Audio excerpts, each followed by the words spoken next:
This is my third time with Windows Plus, and today, when they came, they had to take out the 3 windows in the dining room and the 1 in the kitchen, and then the 2 large ones in the garage. It only took them like 3 hours, and I thought it would take them a lot longer, but they did an excellent job. Most of the people in my neighborhood, their electric bills were in the 300s. Mine was in the lower 200s. So yes, I think the windows are wonderful, and that's why I did it in the first place, because I thought they would save me money in the long run. They slide very easily. You could only open one and still get enough breeze, and it's still quiet to where you don't have to hear the outside noise. I had the same group each time. I feel really close to them because we talk a lot and get to know each other, and I always ask them questions about the windows. How are we doing that?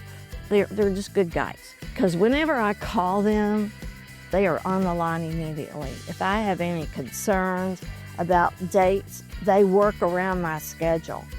I don't have to clean up anything after them, which is a plus.